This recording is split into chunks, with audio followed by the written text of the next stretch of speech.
Boa tarde a todos. Começo por dar as boas-vindas ao Sr. Presidente do IPMA, professor José Ângelo Guerreiro da Silva, bem como ao engenheiro Fernando Carrilho. Agradecer o facto de estarem aqui e também o facto de ontem terem tido a amabilidade de enviar um parecer com algumas opiniões. Nós temos aqui connosco os senhores deputados Gilberto Anjos, que representa o Partido Socialista, António Topa Gomes, que representa o PSD, e o Sr. deputado Bruno Nunes, do Partido Chega. Este grupo de trabalho surgiu já há algum tempo atrás, sob proposta do PSD, e o grande objetivo, proposta do PSD, mas que foi de imediato acolhida por todos os outros grupos parlamentares e que, no fundo, tinha como objetivo ver o quadro legislativo atual e ver de que modo é que esse quadro legislativo poderia ser aperfeiçoado de maneira a salvaguardar mais as condições de segurança das pessoas. E, por outro lado, assentava que, para se fazer um trabalho profícuo, era importante ouvir diversas entidades.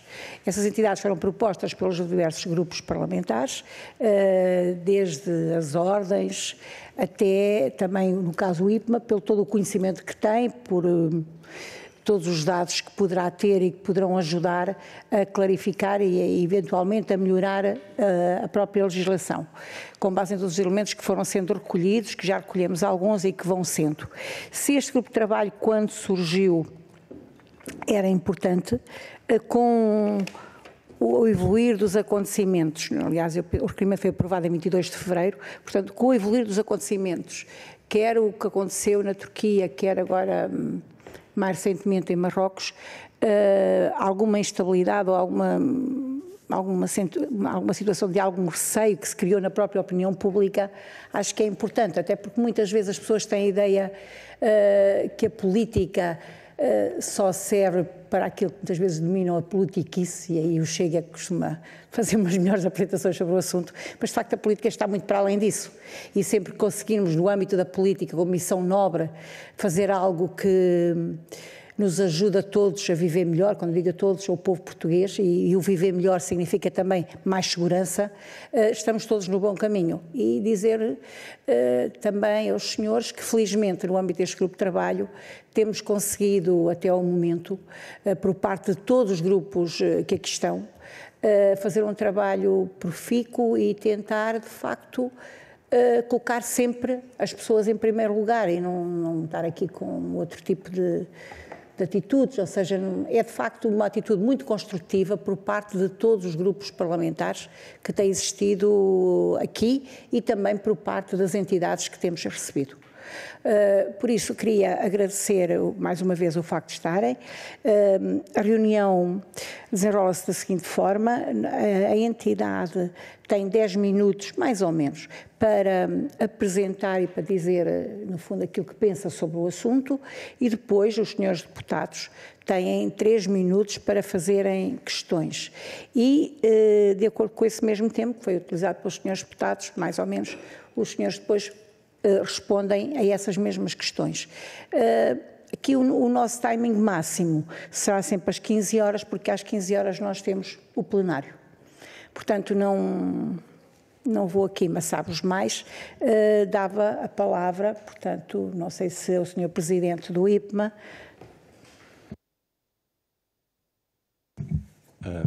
Muito obrigado, Sra. Presidente, Srs. Deputados.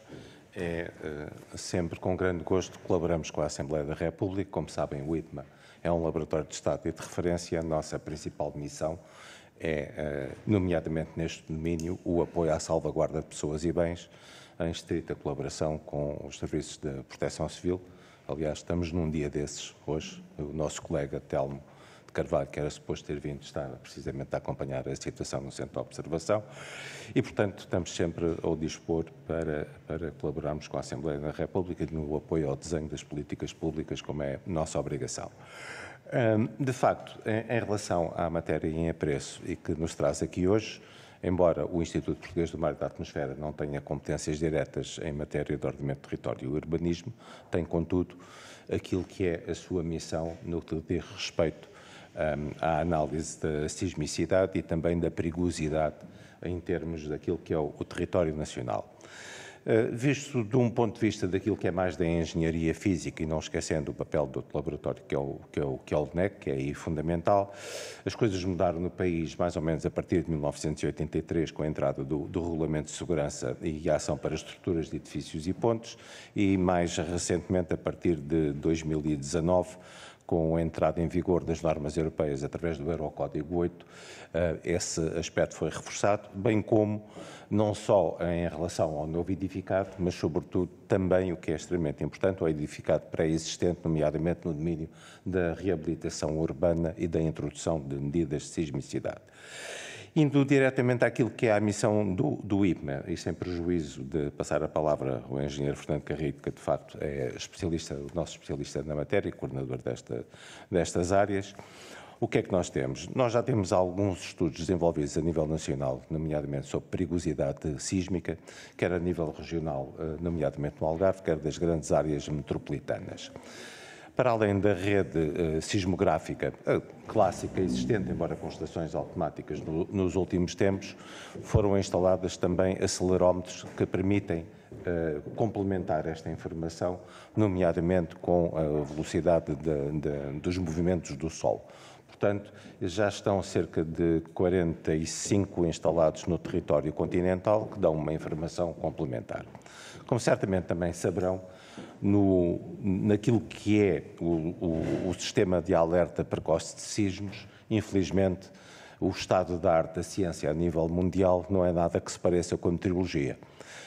Os ensaios que nós temos em laboratório permitem, em algumas circunstâncias, tomando por referência o sismo de 1969, e eu já sou suficientemente velho para me lembrar desse sismo,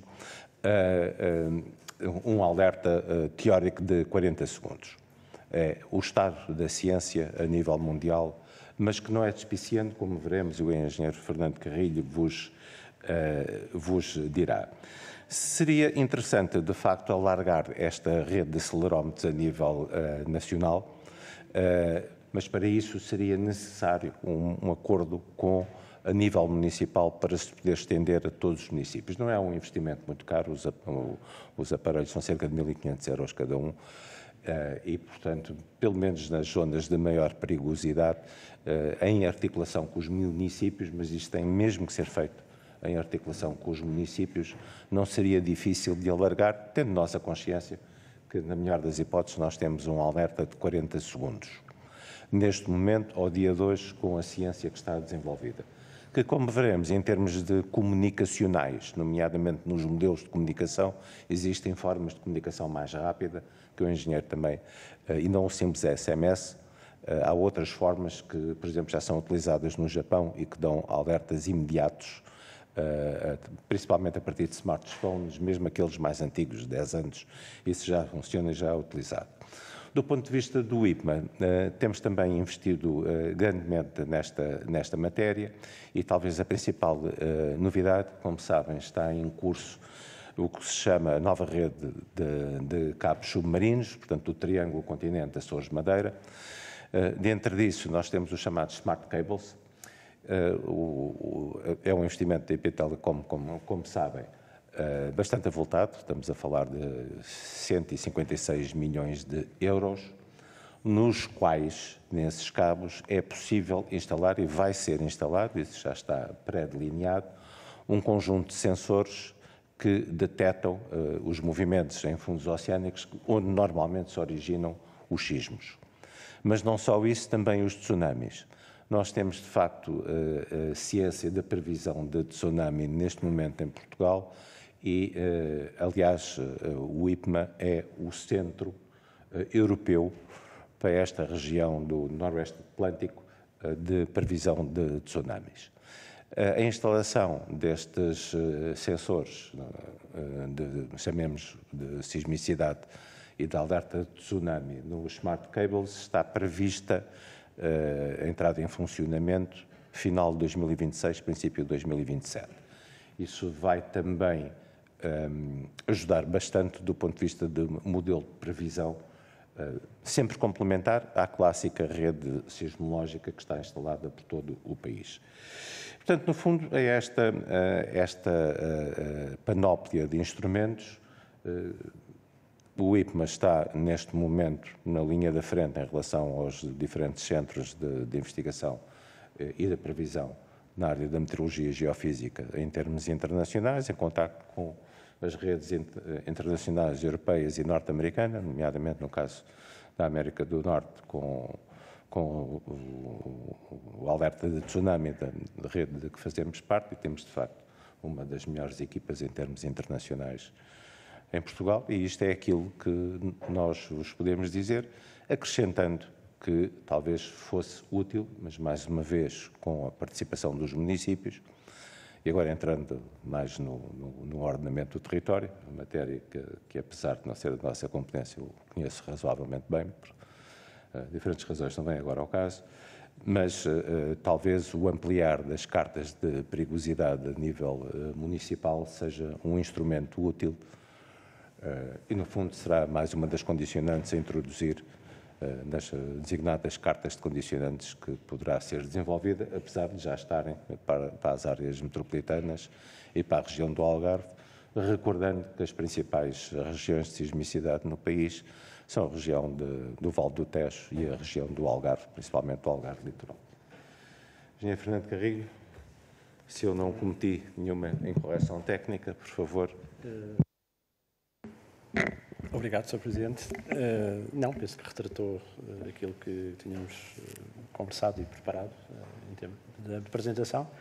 Eu gostava só de reforçar dois ou três aspectos daquilo que o Sr. Presidente disse, nomeadamente a importância da perigosidade sísmica. Portanto, quando olhamos para o problema da vulnerabilidade do edificado, não podemos esquecer que, a montante disso, há o problema do fenómeno sísmico e que ainda há muito a fazer em Portugal nessa matéria. Portanto, felizmente somos um território cuja a sismicidade tem uma frequência de atividade relativamente baixa, felizmente, mas o que faz também com que os dados dos grandes sismos, dos movimentos fortes dos grandes sismos, registados instrumentalmente em instrumentos modernos, não existam. Portanto, o último grande sismo foi em 1969. Na altura, a rede sísmica era algo muito básico, que colapsou completamente e sobrou apenas um pequeno registro acelerométrico num dos pilares da ponte 25 de Abril, um registro incompleto. E para desenvolver e calibrar modelos de atenuação, que são determinantes no estudo da perigosidade, são necessários dados para os aferir. Não é?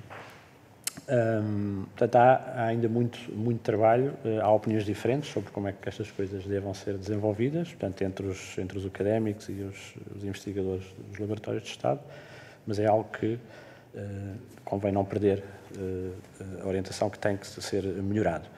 Depois, um outro componente importante que o IPMA pode ter para a questão da segurança e da proteção sísmica é a questão do alerta precoce. Atualmente, com o estado de arte e com a instrumentação que temos em terra, conseguimos, como referência, portanto, para um sismo sudoeste do Cabo de São Vicente e para a cidade de Lisboa, conseguimos um alerta com cerca de 40 segundos de antecipação, que pode permitir várias ações. Isso poderá ser discutido depois numa outra fase.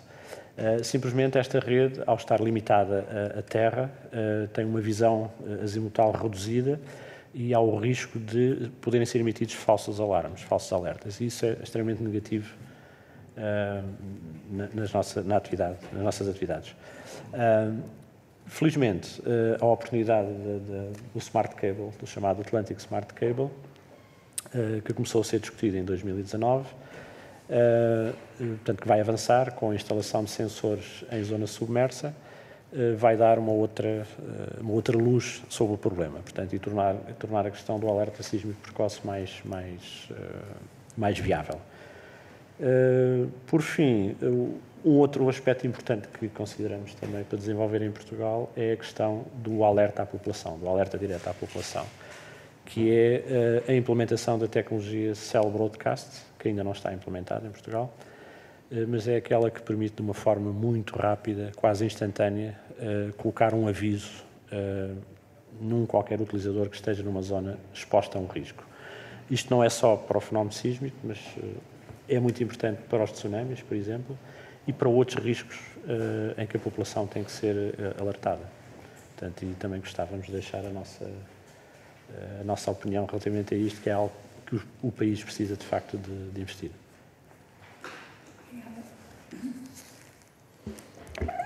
Eu agradeço, portanto, todos os elementos que facultaram e que certamente irão suscitar dúvidas e o melhor esclarecimento por parte dos senhores deputados. Dava a palavra ao Sr. Deputado do Partido Socialista, Gilberto Anjo. Muito obrigado, Sra. Deputada Coordenadora.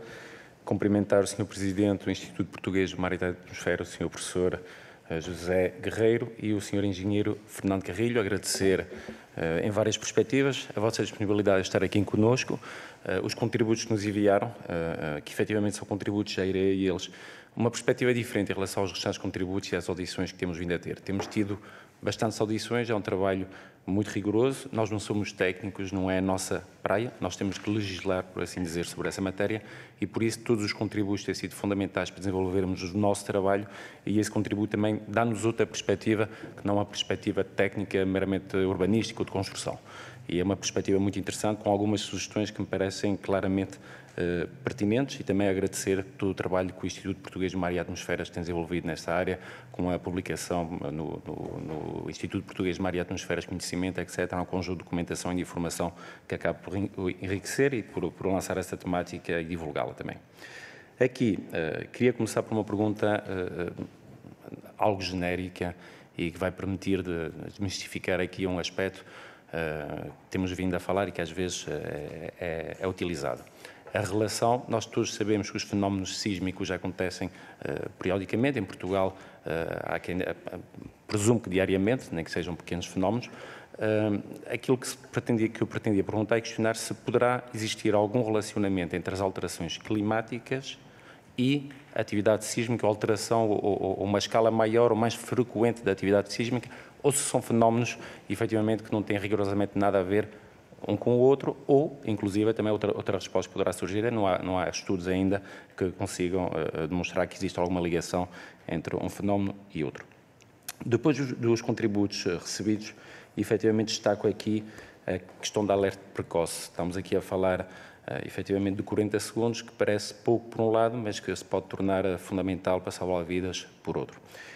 A questão, eu penso ter percebido na apresentação, mas vou formular na mesma questão que eu tinha acerca dessa temática, é se efetivamente essa expectativa, ou essa média de 40 segundos, se não há mais nenhum sistema que permita antecipar, ou se a ciência e a evolução tecnológica pode nos permitir aguardar e acreditar que a médio e longo prazo teremos sistemas que nos poderão permitir ter uma antecipação mais precoce ainda de um possível fenómeno sísmico. Depois, sobre precisamente aquilo que é de mais importante, que é a utilização dessa informação. Porque, como foi dito aqui, a difusão do alerta torna-se preponderante. Também aqui nas vossas notas percebemos que nos últimos anos vocês fazem menção disso, que tem havido um investimento também nessas redes de acelerometrias. Agora, torna-se também importante, depois de termos esta informação, conseguir difundi-la à população, que efetivamente o objetivo principal, um dos objetivos principais deverá ser esse. E em Portugal, então, nós ainda não temos implementado aquilo que vocês têm aqui definido como o Cell Broadcast, penso que é isso, que não está a ser utilizado em Portugal. Que países vocês nos podem indicar em que esteja a ser utilizado e que esteja em bom funcionamento? E também, provavelmente, poderão não saber responder a essa questão, mas se tem uma expectativa do valor do investimento que seria para se fazer um trabalho nessa área. Até porque aquilo e as sugestões que já nos deixaram, que já são importantes, nós também vamos reunir com a Associação Nacional de Municípios, ou seja, essa carta de perigosidade sísmica em todos os municípios também é um aspecto importante a abordar e mesmo esse investimento, portanto, nesta rede em todos os municípios, tratando-se de um valor bastante residual, parece-me pertinente, claro, de uma forma mais ou menos evidente.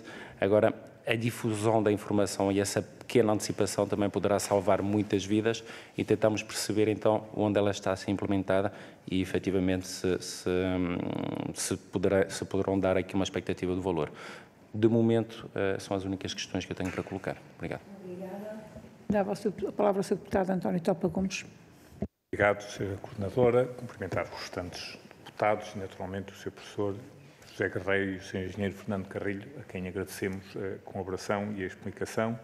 E eu, antes de passar às perguntas, não resisto, digamos, a fazer um primeiro comentário que tem a ver com o tempo. Hoje não podia deixar de ser do tempo, mas uma passagem para a questão da sismologia. É que, injustamente, eu acho, todos nós achamos que se falham muitíssimo as previsões meteorológicas, mas o primeiro comentário do Sr. Professor diz isto, foi algo do género.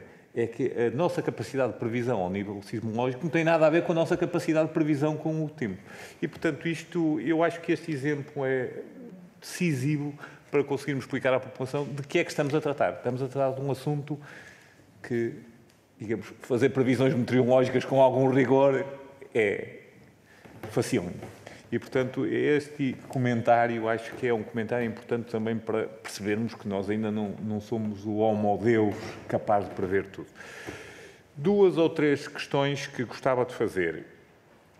Percebendo naturalmente que a vossa missão não está ligada à segurança, ao reforço sísmico estrutural e, portanto, isso tivemos já várias audições, mas há aqui uma matéria de base que é a rede sismológica, os acelerómetros e tudo que nós temos em termos de informação. E um dos problemas que nós temos muitas vezes é até fazermos um investimento, e estes investimentos são muito tecnológicos e pressupõem um investimento inicial, pressupõe uma capacidade de manutenção e uma capacidade de atualização. E, portanto, a primeira pergunta que eu deixava é como é que estamos nesse aspecto, ou seja, vamos fazendo investimentos ao longo do tempo, temos feito os investimentos adequados e temos conseguido manter esta rede a funcionar e sendo testada com frequência. Eu recordo-me há uns anos de uma barragem que tinha uns acelerómetros instalados e a determinada altura ocorreu um pequeno sismo no norte do país e não se mediu nada porque faltava substituir as pilhas. O acelerómetro noutros tempos. E, portanto, esta questão da manutenção é uma questão muito importante. A outra questão que aproveitava para, digamos, perguntar e deixar-me ficar satisfeito ou não, nós temos tido aqui muitos debates, especialmente com colegas dos assessores, sobre o cabo submarino e sobre a possibilidade, muitas vezes, o debate de serem smart cables ou não. Eu deduzi aqui que isso parece estar estabilizado, digamos, a questão de se vai ser em 2026, e eu colocaria isso ainda numa promessa, mas que não escapa a vocês, imagino que vocês terão essa vontade, mas, portanto, deduzo que podemos estar tranquilos quanto ao facto de terem conseguido convencer os decisores políticos, não são vocês, da importância e isso já é irreversível. 2 últimas questões. Uma questão é a elaboração de cartas de perigosidade sísmica e, digamos, de alguma forma, um planeamento e ordenamento do território de forma a escolhermos zonas em que a perigosidade fosse menor, se vocês, os senhores, têm alguma interação com os municípios, conseguem chegar a eles, e eu aqui também percebo que da vossa parte é completamente diferente a interação com o município como Lisboa, pela sua dimensão e pela proximidade, ou pelos municípios como um todo do país. Esse é um aspecto muito importante. E a questão dos sistemas de alerta precoce, digamos, como é que nós comparamos com os restantes países europeus? Eu julgo que comparamos seguramente mal com o Japão, mas, de facto, o povo japonês é muito mais tecnológico que nós e, por outro lado, felizmente, não temos os perigos deles, mas era importante que soubéssemos como estamos e como comparamos com países europeus, particularmente os países do Sul, que são os que têm uma sismicidade semelhante com a nossa. E ficava-me por aqui e agradecendo a tolerância da Sra. Coordenadora.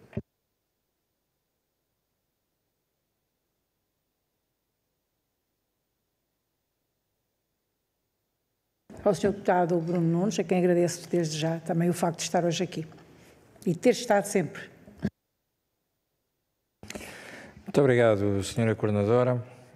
Cumprimentar os representantes do IPMA, na pessoa do Sr. Presidente e do Engenheiro Fernando Carrilho. Eu não posso deixar de ser um comentário. Politiquice não é o Chega que o faz, como foi dito pela Sra. Coordenadora. É uma consequência da inoperância de diversos governos ao longo de diversos anos. Chamar-lhe politiquice ou não, acaba por ser politiquice. Passando este fediver, que não é importante, vou começar precisamente por politiquice. Em 2010, esta Casa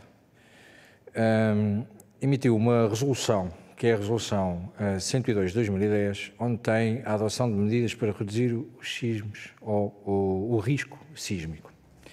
Esta resolução nunca foi cumprida, nada foi feito e ao longo destes 13 anos de politiquice nesta Casa, impediu que algo fosse feito. Chegamos hoje aqui porque, casa roubada, trancas à porta, felizmente não foi no nosso território, mas após os sismos na Turquia, os sismos em Marrocos, a Assembleia da República, e bem, decidiu retomar o tema. Antes de mais, agradecer-vos todos os contributos que foram dados por parte do IPMA, e nestes contributos algumas coisas já foram dissipadas e claramente já ficaram resolvidas, que era aquela teoria fantástica de que as alterações climáticas tinham uma responsabilidade direta. O vosso contributo vem a resolver, de uma vez por todas, essa teoria daqueles que, passa a expressão e com o termo de politiquice, eu considero os apanhados do clima, que é uma coisa que hoje em dia está muito em voga e que temos este problema constante aqui na Assembleia da República. Indiretamente àquilo que nos interessa, e aproveitando a vossa presença aqui, referiram agora à questão das cartas de perigosidade. A nós preocupa-nos um pouco porque a carta de perigosidade, a forma como foi feita pela Assembleia da República e aquilo que está neste momento em discussão, porque ainda anda em discussão aqui com a Associação Nacional de Municípios, limitou, numa altura em que o país atravessa diversas crises, uma delas da habitação, limitou que a grande parte dos municípios, se cumprir a carta de perigosidade, nem sequer tem áreas quase para poder construir da forma como foi a carta de perigosidade feita, honorando os municípios, e a própria Associação Nacional de Municípios já se colocou de parte, não aceitando a carta de perigosidade da forma como está feita. Em que termos é que podemos resolver, porque entendemos a necessidade de identificar as zonas de maior perigosidade e consideramos que é importante que tudo isto seja feito com pés e cabeça, de forma que, a determinada altura, não tenhamos aquilo que temos hoje em dia, que é toda a gente determina nos PDMs e nos planos de pormenor, menos as próprias câmaras municipais. São tantas as entidades para fazer uma alteração de PDM que o último a decidir qualquer coisa, olha, é quase como eu em casa, sou o único que não mando. Portanto, o PDM é quase com este princípio. Do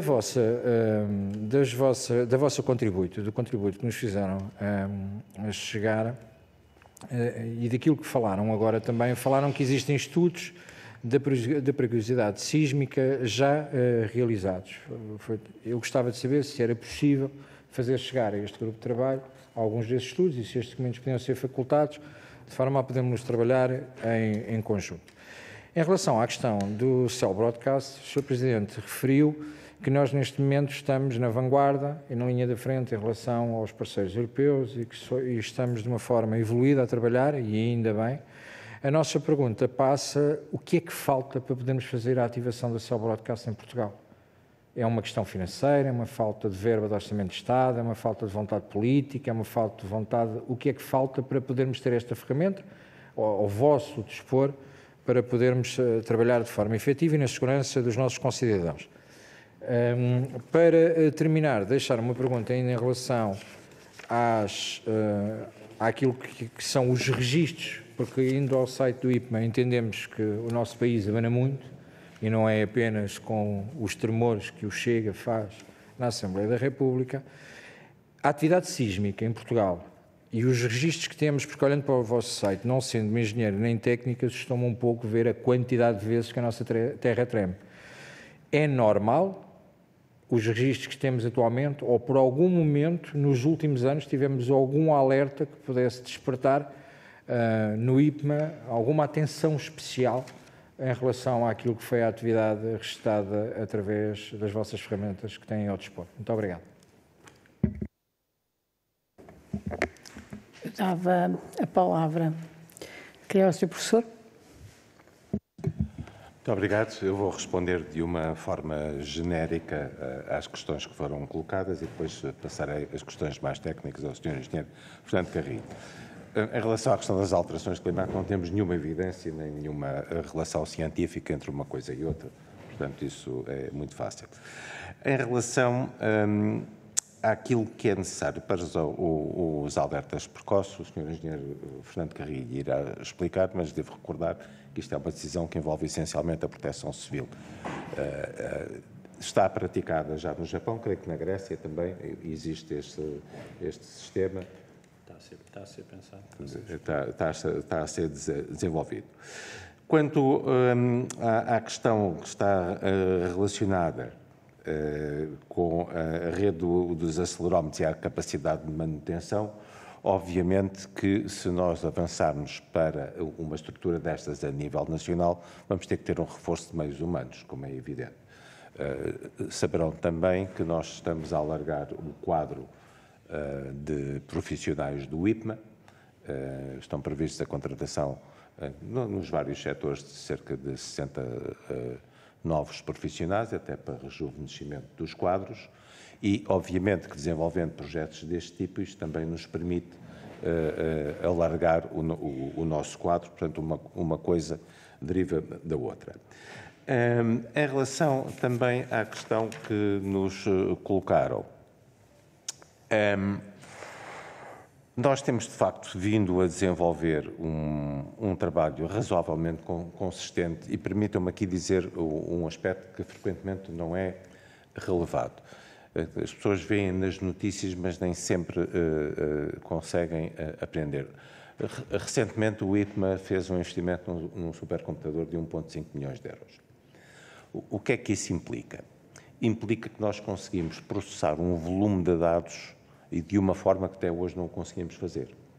E, portanto, quando nós dizemos com alguma tranquilidade que ampliar a rede de acelerómetros, densificar essa rede, não só no continente como nas regiões autónomas, e acumular com isso a informação dos smart couples, que efetivamente está apalavrada e está consignada, o engenheiro Carrilho tem feito parte da comissão que acompanha os trabalhos, durante explicar melhor, quer dizer que nós estamos razoavelmente confortáveis com o volume de dados que conseguimos processar. Não temos qualquer problema nisso e, por isso mesmo, fomos também, na área dos tsunamis, reconhecidos como centro internacional para esta área do Nordeste Atlântico. Portanto, é ao contrário, somos nós os parceiros privilegiados de alguns países europeus. Recordar também que, do ponto de vista da observação da sismicidade, nós temos um centro de observação que tem essencialmente 3 componentes e teríamos todo o gosto em vos receber.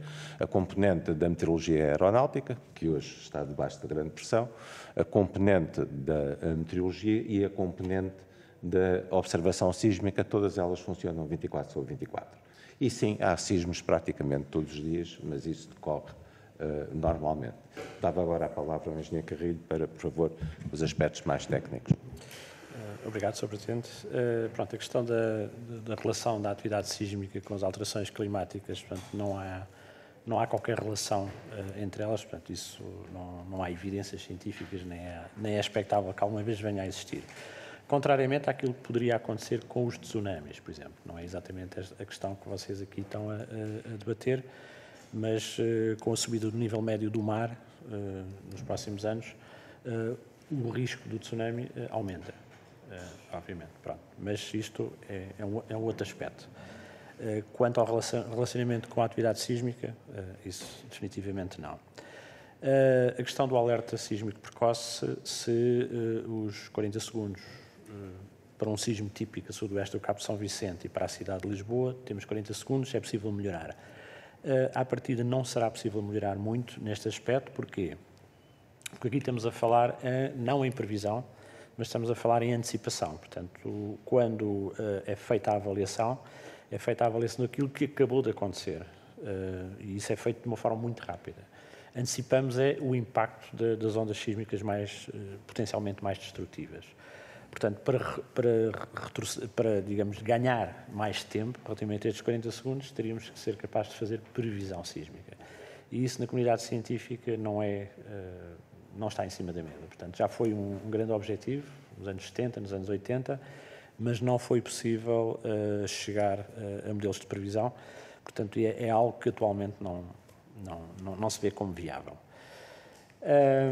Como é que esta informação pode chegar à população? Portanto, a informação sísmica do alerta precoce. Portanto, é algo que tem a ver muito com a proteção civil. Países como, por exemplo, o Japão, a responsabilidade do alerta sísmico e de tsunami à população foi atribuída diretamente à Agência Meteorológica Japonesa. Portanto, eles carregam no botão e imediatamente avisam a população. Noutros modelos, como aqueles que temos na Europa, por exemplo, temos sempre o sistema de proteção civil, que é o responsável pelos alertas à população, portanto, por este tipo de alertas. Portanto, isso é algo para fazer chegar esta informação ao público no futuro, portanto, tem que ser muito bem coordenado e provavelmente terá que haver legislação adicional, diria eu, para resolver esta questão. Custos. Custos com o Cell Broadcast. Não sou capaz de dar um número, mas admito perfeitamente que não deve ser um número muito... não deve ser um grande número, digamos assim. Isto porquê? Porque, no fundo, vai-se recorrer à infraestrutura de telecomunicações, móveis, nomeadamente, que já está implementada. Portanto, será apenas, entre aspas, fazer uso de um canal adicional e coordenar isso com o sistema de proteção civil. Será necessário algum investimento, obviamente, mas não acredito, não é um investimento estrutural. Okay? Será, se calhar, mais necessário alguma componente legislativa. Admito que sim. Outras questões relacionadas com o Smart Cable, a importância do Smart Cable. De facto, é um processo que começou em 2019 e que avançou de forma mais ou menos lenta, mas também se compreende, é um grande investimento, já há muitos partes de stakeholders, digamos assim, mas conseguiu-se incluir nas especificações dessa rede de cabos submarinos, incluir a instalação de sensores semelhantes àqueles que são utilizados em terra. Portanto, esse processo está assegurado, portanto, eu penso que a decisão final está agora nas mãos do Governo, tanto quanto sei, mas avançando, como nós esperamos, no prazo de 2 anos, poderemos estar em condições completamente diferentes do que estamos agora. Portanto, isso é algo muito positivo para a segurança da população, não só do ponto de vista sísmico, mas também do ponto de vista de tsunamis, como também do próprio ponto de vista das alterações climáticas, porque para além da medição dos sinais sísmicos e dos sinais de tsunami, também vão ser colhidos outros elementos, outros dados referentes às temperaturas do fundo do mar, por exemplo, em contínuo, e isso é muito importante para se perceber como é que o clima está a evoluir, porque o oceano é uma das componentes muito importantes do processo. Eu penso que consegui cobrir aproximadamente todas as questões sobre o problema da questão da atividade sísmica ser muito frequente, de acordo com a informação que está no site do IPMA. Portanto, é preciso também percebermos que a instrumentação sísmica melhorou muito nos últimos anos e são detectados muito mais sismos. Portanto, assim, de uma forma empírica, podemos dizer que por cada sismo de magnitude 2, existem 10 de magnitude 1, 100 de magnitude 0, porque também há sismos de magnitude 0 e por aí fora. Portanto, há uma relação empírica, uma lei de escala. Portanto, e quando nós conseguimos melhorar a capacidade de vigilância e de monitorização, obviamente conseguimos ir ao detalhe e apanhamos muito mais pequenos sismos. Portanto, isso explica aquilo que aparece no nosso site, assim como nas nossas agências congêneres. Uma questão, penso que teria coberto. Só tinha aqui mais uma questão, se me é permitido, que o Sr. Deputado Chega colocou e que é muito pertinente, que é a relação e algum ceticismo que existe por parte dos municípios em relação às cartas de perigosidade. Isto é uma matéria que eu conheço por outros motivos e de outra encarnação da minha atividade, da matéria do ordenamento do território. Vamos lá ver. Uma carta de perigosidade é uma carta cega, se quiserem fazer um paralelo com uma carta de um plano de ordenamento de uma área protegida, do ordenamento costeiro. Nós estamos a trabalhar, em tese, num sistema de semáforo, vermelho, amarelo, verde. A questão fundamental não está na carta em si, a questão está no regulamento que é associado à carta. Portanto, a carta em si é neutra, ou tem ou não tem, ou tem grau ou não tem. A ciência, depois, em matéria legislativa de ordenamento do território, é o regulamento que está associado a esse zonamento. No fundo, o que a carta faz é um zonamento. tal como se forem ver um plano de ordenamento da área protegida ou de um plano de ordenamento da orla costeira, que, como sabem, estão a ser revertidos para planos diretores municipais, a questão que depois se coloca é a regulamentação específica e aí sim é que é preciso algum trabalho e cuidado de tal forma a que os municípios não fiquem tolhidos na sua capacidade de expansão urbana. Portanto, são duas coisas distintas. Uma coisa é fazer a carta de perigosidade, outra coisa é atribuir a regulamentação e aquilo que no final, in extremis, é a delimitação de áreas não edificandi, que é essa a questão de fundo. Portanto, gostaria de deixar isto claro. Uma coisa é o trabalho que nós fazemos em relação à carta de perigosidade. Sim, senhor, se chegarmos a acordo com os municípios e se encontrarmos um esquema de financiamento, porque o IPMA não tem capacidade de recursos humanos para fazer isso a uma escala nacional, ou pelo menos a uma escala dos municípios em zonas de maior risco, mas tem a capacidade técnica de o fazer e o background informativo para o fazer. Por fim, em questão aos smart cables, uma pequeníssima nota. De facto, estes smart cables terão outras funções e representa cerca, já agora, de 10% do investimento em introdução dos sensores. Portanto, estamos a falar de um investimento de cerca de 15 milhões de euros para podermos ter essa informação. Não sei se conseguimos esclarecer as questões, mas estamos sempre ao vosso dispor e são muito bem-vindos ao IPMA, se assim o entenderem.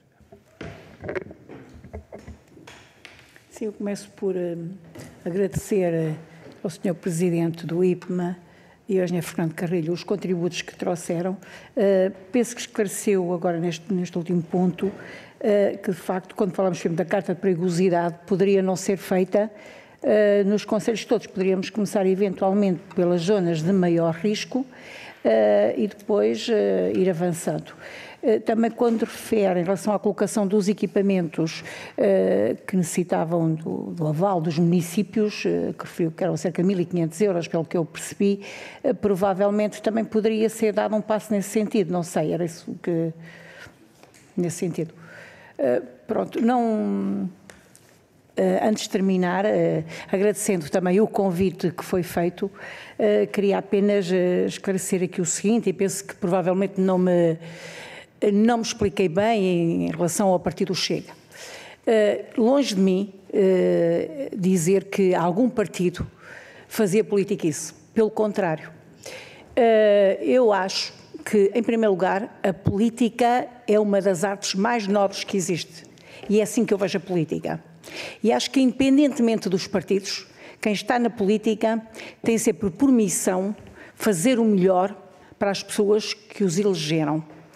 Isso passa-se com as pessoas que são do partido a que eu estou ligado, mas tenho a certeza que se passa com as pessoas de todos os outros partidos, mesmo que cada um de nós se sinta afastado das ideias e das ideologias desses mesmos partidos.